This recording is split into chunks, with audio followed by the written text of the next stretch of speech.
That Sunday at 8:30 p.m., Rosemary's son Frank was dropped off by the Safi family. He saw that Leno's green Thunderbird was parked on the street in front of the house, the speedboat still attached. He knew something was wrong, as Leno made it a habit to always put his car in the garage overnight.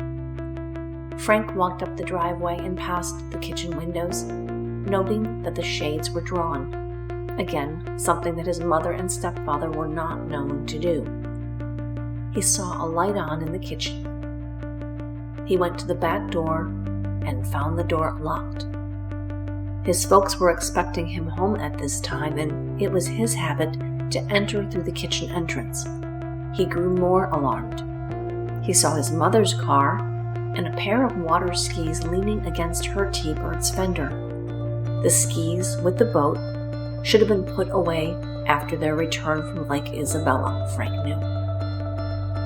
He then walked to the northwest side of the house and called for his mother and stepdad through an open window.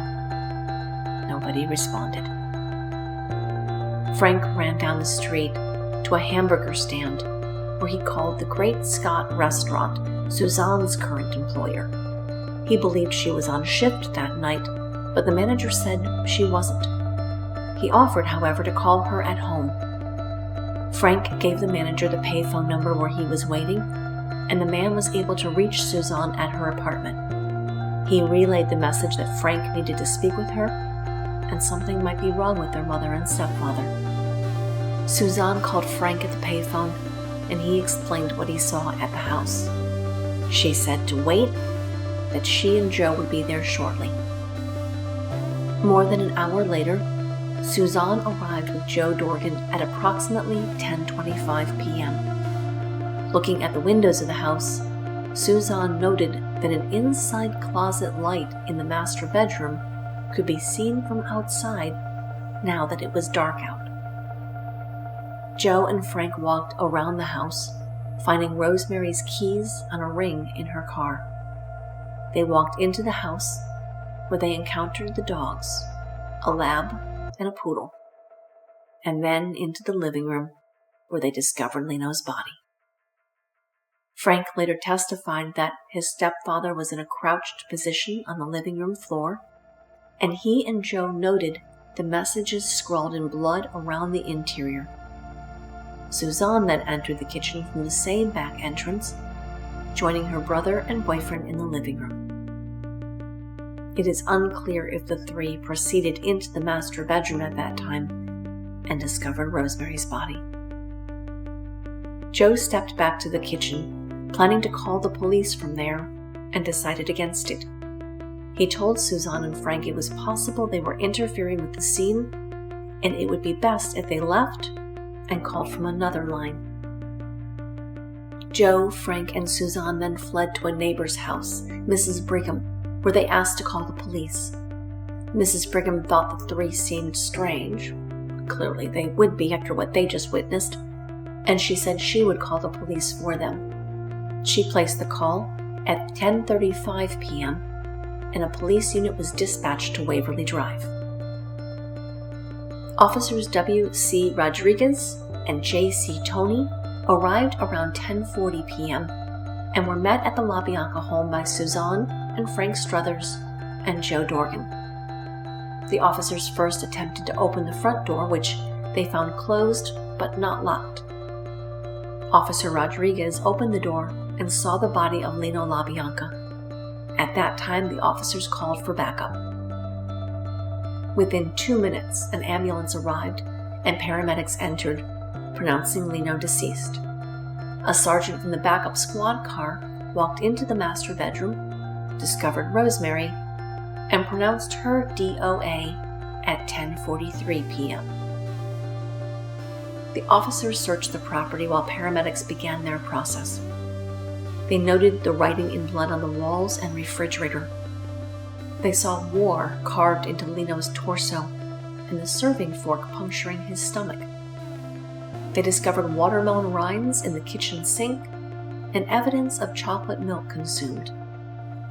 In reports, they mentioned the pillowcases over the heads of Leno and Rosemary and the brown leather thong used to tie Lino's hands behind his back. They noted the lamps attached to the cords that were bound around each of the victims' necks. The only evidence of theft was from Rosemary's purse on top of the liquor cabinet in the living room. The purse appeared to have been rifled through, and her wallet, with ID and credit cards, was missing. But other valuables, diamond rings and valuable coins, remained undisturbed. There were several unloaded shotguns, rifles, and handguns on the premises as well. Rosemary had crawled about 2 feet from where her primary stab wounds occurred, based upon a pool of blood beneath her. Lino's eyeglasses lay on the coffee table in the living room, along with the sports section from the Los Angeles Times. A throw pillow had either been set or fallen upon Lino's face. Rosemary's nightgown and the dress she had hurriedly put on when Manson entered her bedroom were both yanked up over her head, exposing her legs, buttocks, and lower back. A tapestry was removed from the living room wall where the words "Death to Pigs" was found scrawled. There were blood spatters, although not as messy as the scene at Cielo Drive. A piece of paper was found in the dining room, its end frayed and drenched in blood. The officers guessed that it was likely the implement used for the bloody writing. The police did not initially discover the knife in Lino's throat, as the pillowcase obscured his face. They did note that he was wearing men's pajamas, open, one button ripped off, and laying inside the deceased man's belly button. The front door was closed but not locked. The kitchen door had been locked with no sign of forced entry. The bed in the master bedroom was turned down, and both pillows were missing their pillowcases.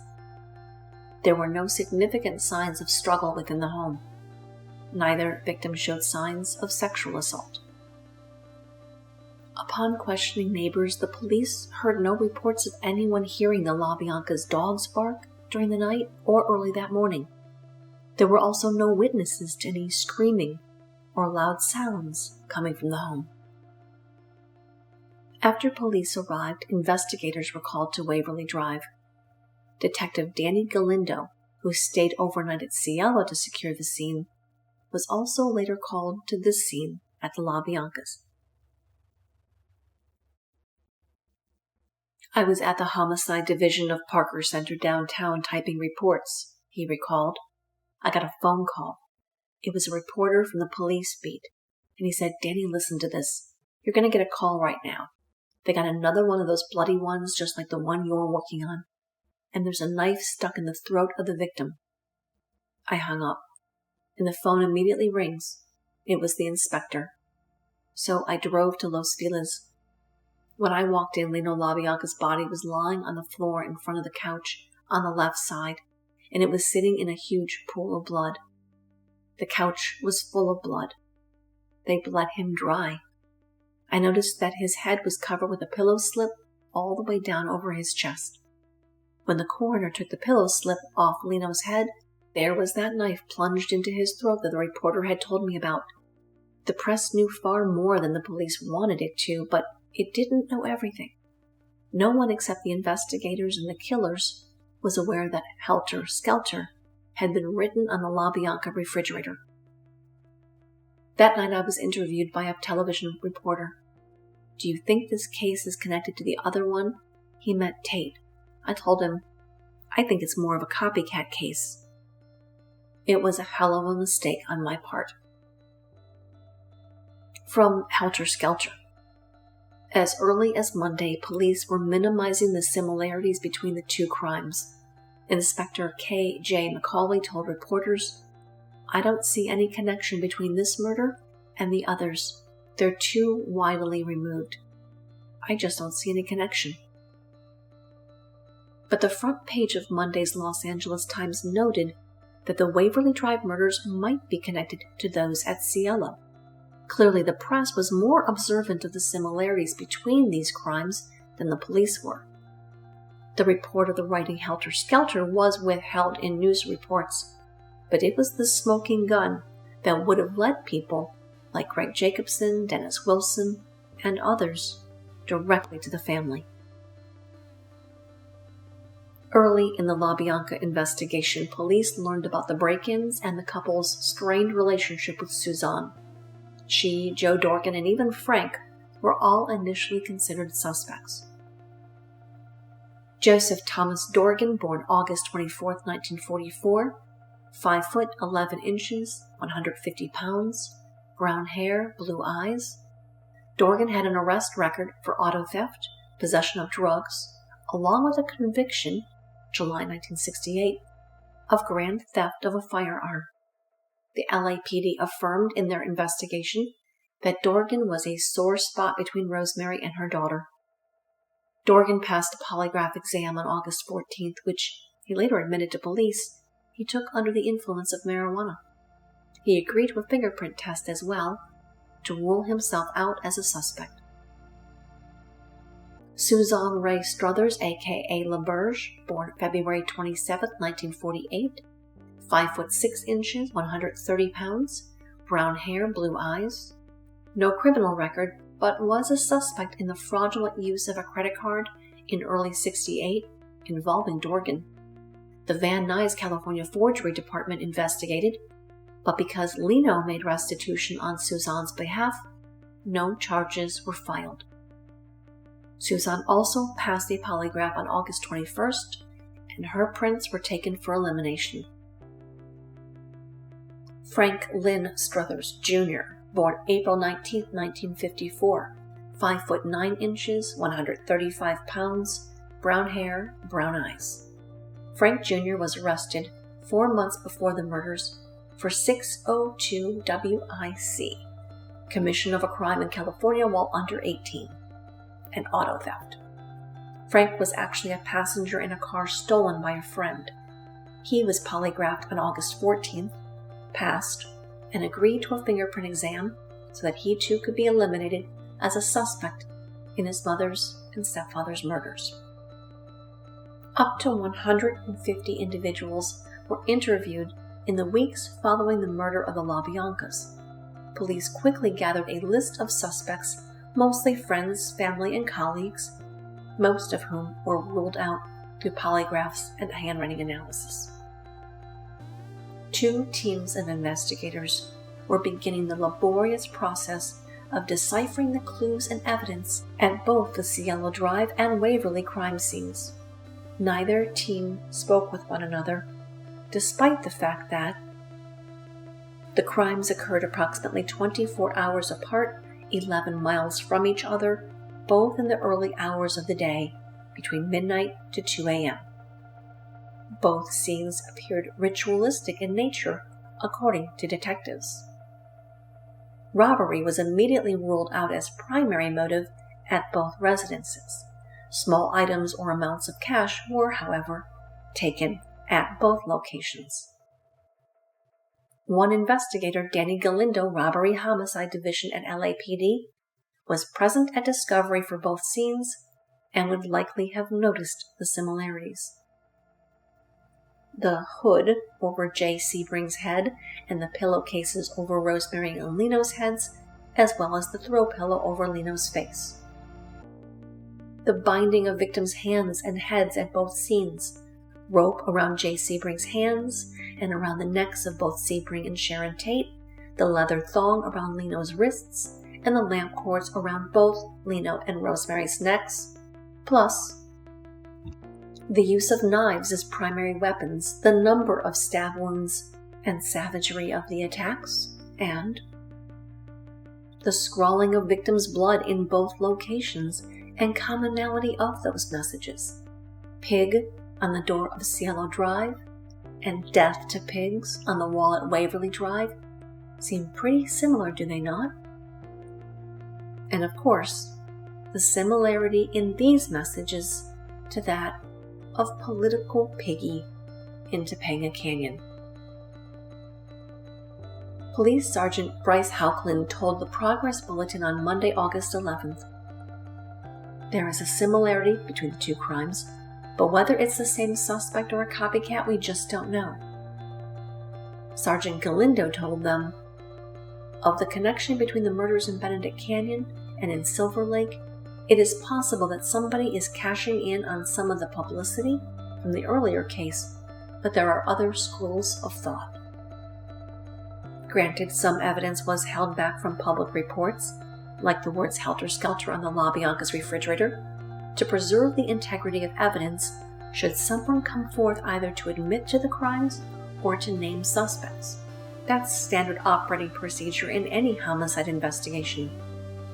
But within 24 hours of the LaBianca's deaths, the investigation at Waverly Drive concluded that there was no obvious link between those two deaths and the 5 that occurred the evening before. Bill Garretson, chief suspect at Cielo, was still in custody when the LaBiancas were tied up with lamp cords and stabbed to death. He was freed the next day after passing a polygraph test. Because police did not believe that the Tate and LaBianca cases were connected, he remained a suspect at Cielo for months. Failure to connect the crimes was only a fraction of the investigation failings. At Cielo Drive, detectives failed to subtype the blood found. Blood types indicate which of the 4 major blood groups a sample would be classified: A, B, AB, O. But subtypes break the population into more than 4 groups. There are dozens of subtypes, which can indicate who a victim is, but also whether any suspects were wounded in the commission of the crime. Some blood types will only present a certain number of subtypes once the blood is dry.